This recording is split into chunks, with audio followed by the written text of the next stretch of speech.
The band is back together in Boston. Or, at least, it's healthy again. Hopes were high for the Celtics going into last season thanks to a revamped roster that included all-star additions Kyrie Irving and Gordon Hayward.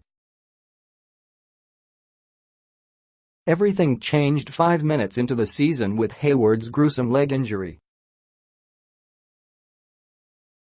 Expectations changed again late in the season, when Irving was also lost for the year following a pair of knee surgeries. Without them, Boston finished the regular season with 55 wins and made the Eastern Conference Finals. A Game 7 loss to the Cleveland Cavaliers ended a playoff run that saw veteran leadership from Al Horford, the emergence of Jayson Tatum and Jaylen Brown as budding stars, and growth from Terry Rozier and Marcus Smart.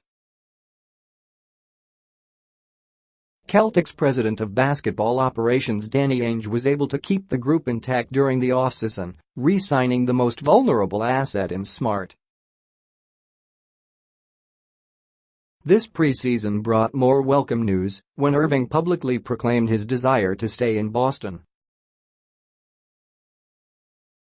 He stood at midcourt at the TD Garden and told a group of season ticket holders, "If you guys will have me back, I plan on re-signing here."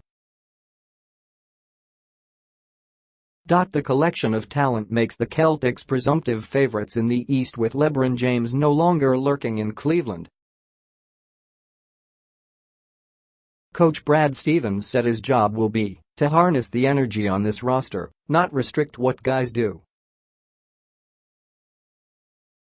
"We don't want to set limits or ceilings on people," he said. It was made very clear, Irving said, during his time in Cleveland, that he wasn't the face of the franchise.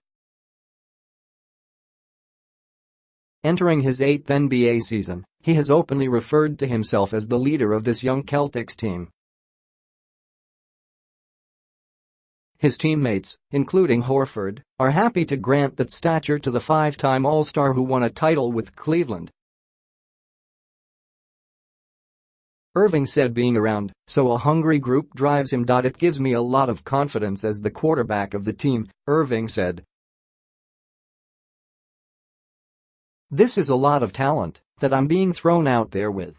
A lot of responsibility that's being put on my shoulders to lead this group, which I willfully accept." Here are some things to watch for this season. Comeback kid. Whether this team ultimately can show enough moxie to make Boston's first NBA Finals since 2010 may hinge on how well Hayward plays during his comeback season. He's acknowledged having to mentally shake off rust and rediscover his timing. He also must find his place on a team that had to find a way to play without him last season.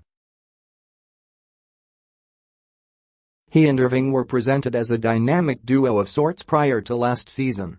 Now both will get their chance to see how all the pieces fit together.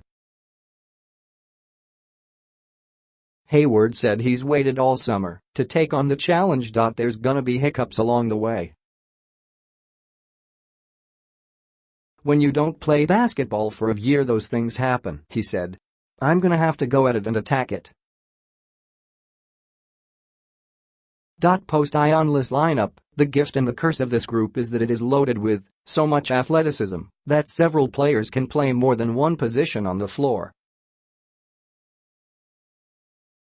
It makes for a somewhat positionless lineup in which guys can fill many roles at different times.